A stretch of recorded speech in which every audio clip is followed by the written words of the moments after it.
মায়ের কাছে শেখা অনেক রেসিপি আমি শেয়ার করেছি, তবে মায়ের মতন স্বাদ বা গন্ধ কোনোটাতেই সেই রকমভাবে পাই না। তবে বোয়াল মাছের এই রেসিপিটা যখন বানিয়েছি, গন্ধ তো সেই রকমই আসছিল, খেতেও অনেকটাই মায়ের মতন হয়েছিল। তাই আজকে সেই রেসিপিটাই আমি শেয়ার করছি আপনাদের সাথে। এদিকে বোয়াল মাছগুলো ভালো করে ধুয়ে জল ঝরিয়ে দিয়ে দিলাম প্রয়োজন মতন হলুদ, লবণ, সর্ষের তেল দিয়ে খুব ভালো করে মেখে নিচ্ছি।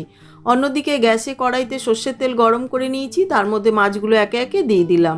মাছটা ভাজা হচ্ছে, তার মধ্যে একটা মিক্সার জারে নিয়ে নিলাম 1 চামচ ধনে, 1 চামচ জিরে, কয়েকটা কাঁচা লঙ্কা, কয়েকটা শুকনো লঙ্কা, অল্প একটু আদা, সামান্য জল দিয়ে দেখুন এরকম পেস্ট বানিয়ে নিলাম।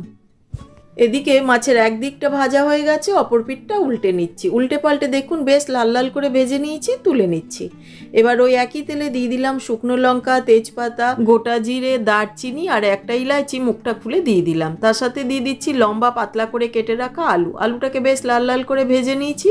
এইবার দিয়ে দিচ্ছি প্রয়োজন মতন লবণ, হলুদ, কাশ্মীরি রেড চিলি পাউডার, ভালো করে আরেকটু নেড়ে নিচ্ছি। এইবার দিয়ে দিচ্ছি টমেটো কুচি, তার সাথে আগে থেকে তৈরি করে নেওয়া পেস্টটা দিয়ে দিলাম। দিয়ে এবার তেল ছেড়ে আসা পর্যন্ত দেখুন কষিয়ে নিয়েছি। এইবার দিয়ে দিচ্ছি প্রয়োজন মতন গরম জল, দিয়ে ভালো করে নেড়ে মিশিয়ে নিয়ে 5-7 মিনিটের জন্য ঢাকা দিয়ে দিলাম। হয়ে গেছে, ঢাকাটা খুলে নিচ্ছি। ঝোলটা খুব সুন্দর ফুটে উঠেছে, দিয়ে দিলাম অল্প একটু চিনি।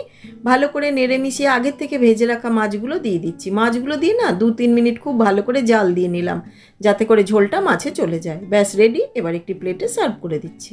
বোয়াল মাছের অনেক রেসিপিই ট্রাই করেছি, তবে এই রেসিপিটাই আমার কাছে সব থেকে বেশি ভালো লেগেছে।